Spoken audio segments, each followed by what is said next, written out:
Bonjour à tous et bienvenue pour cette nouvelle vidéo. Aujourd'hui je vais faire une vidéo que je n'ai pas faite pour janvier 2018, mais en fait je vous avoue j'ai un petit peu oublié. Oui, le début de mon mois de janvier n'a pas été franchement terrible et du coup je suis totalement passée à côté et je m'en suis aperçue là en préparant celle de février. Alors comme vous l'avez vu dans le titre, on va faire, attention, oui, les sorties de février 2018. Vous l'aviez déjà deviné, je sais, il n'y a aucun suspense. Le premier livre que j'ai noté pour février 2018, il sort le 1er février et je l'ai d'ailleurs précommandé, donc je vais l'avoir là jeudi et j'ai trop hâte. Il s'agit du dernier livre de Marissa Meyer, Le Gang des prodiges, le tome 1. Il sort chez Pocket Jeunesse et je suis certaine de n'en faire qu'une bouchée. Dans ce roman, nous allons suivre Nova. Nova, c'est un petit peu le descendant des super vilains d'avant. En fait, si vous voulez, il y a environ 10 ans, les super vilains ont été éradiqués, on va dire un petit peu ça. Enfin, ils ont été tués par les renégats. Ce sont des hommes, des femmes qui se sont battus pour la justice contre les super vilains et qui ont en plus des pouvoirs spéciaux. Et dans cette histoire, en fait, on va suivre Nova. Et Nova, elle, c'est l'une des descendantes des super vilains et c'est vraiment ce qui m'a donné envie de découvrir ce livre. C'est vraiment ce qui m'a attirée dans ce roman. C'est pour ça que je l'ai précommandé et j'ai vraiment hâte. Puis de toute façon, voilà, c'est du Marissa Meyer quoi. Faut-il encore vous la présenter ? Ensuite, j'ai aussi remarqué la sortie en février du dernier livre de Marie Kubica. Vous savez, c'était l'auteur de La fille parfaite. Alors personnellement, je l'ai dans ma bibliothèque, je ne l'ai toujours pas lu depuis 2 ans. Mais c'est pas grave, j'ai remarqué sa dernière sortie qui sera Ton dernier mensonge. Et ça paraît aux éditions Mosaïque. Dans cette histoire, nous allons suivre Clara qui est une mère de famille et qui va voir sa vie totalement bouleversée le jour où son compagnon a un accident de voiture. Il va décéder dans cet accident de voiture, mais leur fille Maisie, qui a 4 ans, va elle, heureusement, en réchapper. Alors évidemment, on va être dans un thriller psychologique, donc vous vous doutez que ça ne peut pas être aussi simple que ça. En fait, leur jeune fille va avoir des terreurs nocturnes, et du coup, Clara va avoir de gros doutes. Elle va se dire que peut-être c'était pas tant un accident que ça, et que peut-être quelqu'un a causé intentionnellement la mort de Nick. Et voilà, enfin, on va tomber dans ça, et j'avoue que ça me plaît pas mal, ça m'attire pas mal. Je suis pas sûre de le lire là parce que clairement, regardez derrière moi, ça pullule de partout. J'ai l'impression que mes bouquins se reproduisent entre eux tellement j'en ai. Et du coup, je ne pense pas que je le lirai tout de suite, surtout que j'ai même pas lu La fille parfaite, donc voilà. Mais c'est un livre que je retiens tout de même pour la suite parce qu'il a vraiment attiré mon attention. Ensuite, j'ai noté la sortie de Passenger, le tome 2 d'Alexandra Bracken. Donc là, ce sont Les Voyageurs du Temps. Ça paraît aux éditions Milan et je dois avouer que j'avais acheté le tome 1 à sa sortie, c'est-à-dire en février 2017. Ouais. Du coup, le tome 2 sort, je n'ai pas lu le tome 1, mais clairement ça m'attire carrément. Dans cette histoire, on va suivre Etta et Nicolas, et en fait on va voyager à travers le temps, à travers l'espace, on va aller de Londres à New York, à Paris, à Damas, bref, à différentes époques, et ça a l'air méga bien, et je suis sûre que la sortie du tome 2 va en réjouir plus d'un. Ensuite, il y a à nouveau un autre tome 2 qui sort, cette fois-ci c'est chez Michel Lafon, c'est le tome 2 de la saga Inaccessible, qui s'appelle Vertige, et c'est écrit par Katharine McGee. J'ai aussi acheté l'an dernier le tome 1, je l'avais trouvé d'occasion, donc un petit peu moins de regrets que pour Passenger, je dois l'avouer. Et cette fois-ci, on ne va pas vraiment voyager à travers le temps, mais en fait, on va se retrouver en 2118, donc dans le futur. Du coup, on va se retrouver dans une tour de 1000 étages à Manhattan, en 2118 et j'avoue que je me souviens que le synopsis du tome 1 m'avait clairement fait envie. En gros, vous avez une jeune femme qui va tomber du 1000e étage et tout le monde va se demander s'il s'agit d'un accident, d'un meurtre. Et je pense que ça a surtout pris de l'ampleur parce que justement, cette jeune femme qui tombe du dernier étage, c'est une jeune femme très aisée. Si vous voulez, toute la ville est concentrée dans cette tour et tous ceux qui sont au sommet de la tour sont les personnes les plus aisées. Donc clairement, j'étais très attirée par ce tome 1.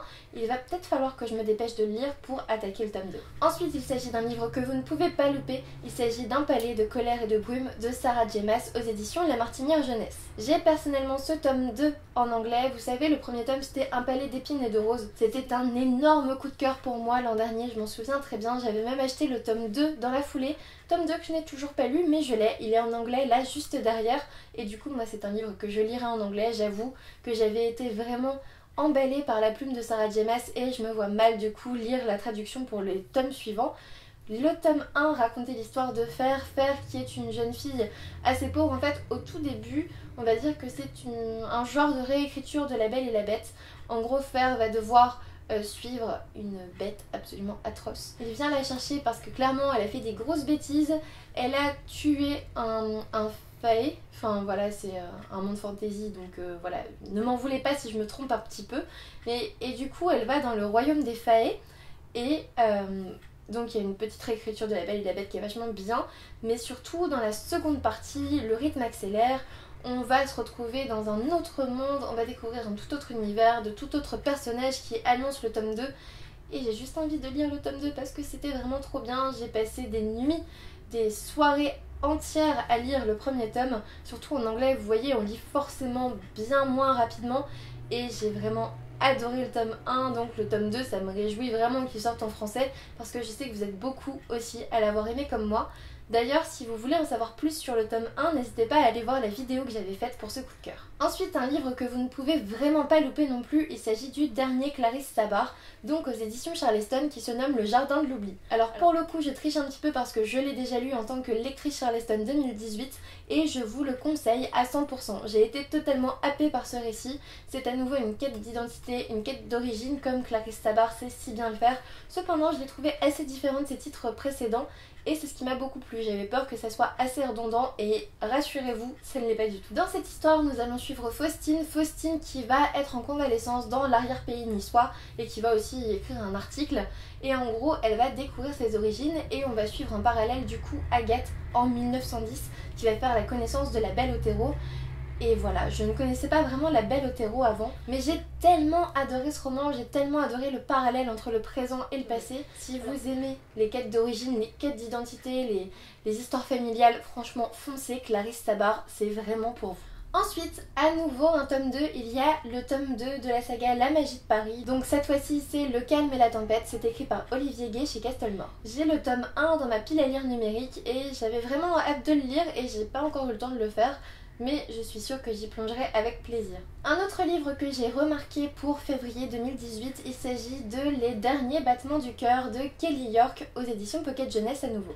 Alors pour ce livre, il va clairement falloir sortir la boîte de mouchoirs parce que nous allons suivre Luc qui a 19 ans et qui a été transplanté du cœur il y a 3 ans, donc lorsqu'il avait 16 ans. Sauf que voilà, son corps le rejette et il se prépare à faire ses adieux. Et du coup, on va le suivre à travers un road trip dans l'Oregon parce que là-bas, l'euthanasie est légale et il n'en peut plus. Luc, en fait, il fait ses adieux et il veut arrêter de se battre. Evelyn, quant à elle, est sa meilleure amie et elle va l'accompagner dans son road trip et elle va essayer de veiller certaines choses chez lui. Donc je pense qu'en effet, les mouchoirs seront de rigueur, mais que cela promet d'être une magnifique histoire. Ensuite, chez les éditions Lumen, cette fois, j'ai remarqué la sortie de La Couleur du Mensonge, le tome 1 d'Erin Beatty. Je vous avoue que j'avais été très attirée par ce titre lors de mon passage au Salon du Livre de Montreuil, parce que bah voilà, il y avait déjà les extraits présents à Montreuil, et je trouve la couverture absolument magnifique. Cette histoire se déroule à Démora, où les entremetteuses ont un fort pouvoir, c'est-à-dire qu'elles vont faire les couples, et du coup, elles vont décider un petit peu de l'avenir amoureux mais aussi politique du pays. Dans cette histoire, nous allons suivre Sage Fowler, je sais pas trop comment ça se dit, qui a 16 ans, qui est très loin d'être un bon parti, mais qui va quand même rencontrer l'une des marieuses grâce à son oncle. Et finalement, au lieu d'écoper d'un très beau mariage comme elle l'espérait, ou comme son oncle l'espérait surtout, son esprit un peu rebelle va lui promettre d'être en apprentissage avec l'entremetteuse qu'elle rencontre. Et c'est à ce moment-là que sa vie va être évidemment bouleversée parce qu'elle arrive comme apprentie dans quelque chose qu'elle ne connaît pas, et en plus à ce moment-là, le pays est en guerre et elle va devoir le traverser pour assister au plus gros mariage de ce moment-là. Et bref, ça a l'air méga bien, ça a l'air super intéressant. Et vous pouvez être sûr que je vais me le procurer à sa sortie. Décidément, encore un tome 2, on ne va pas en finir. Il y a le tome 2 de la saga La Lectrice de Tracy Chee aux éditions Robert Laffont dans la collection R qui sort. Le titre de ce tome 2 c'est L'Oracle et je vous avoue que j'ai pas encore lu le tome 1 qui est pourtant en ma possession dans ma pile à lire, mais je suis plutôt contente qu'il y ait un tome 2 parce qu'en général ça me conforte dans l'idée de lire le premier tome. Et enfin on a le tome 1 d'une nouvelle saga de la collection R qui sort. C'est écrit par Daniel Clayton et il s'agit de la saga Les Belles, donc le tome 1. Dans ce roman, nous allons découvrir le monde d'Orléans où tout le monde maigrit et où seules les belles peuvent vous rendre beau. Dans ce roman, nous allons suivre Camélia qui est vue un petit peu comme une déesse dans ce monde-là. Sauf que voilà, Camélia a beaucoup d'ambition et elle ne veut pas se contenter simplement d'être une belle. Elle veut carrément être la favorite de la royauté et être reconnue pour son talent. J'avoue que cet univers ces nouvelles choses mises en place me font vraiment envie.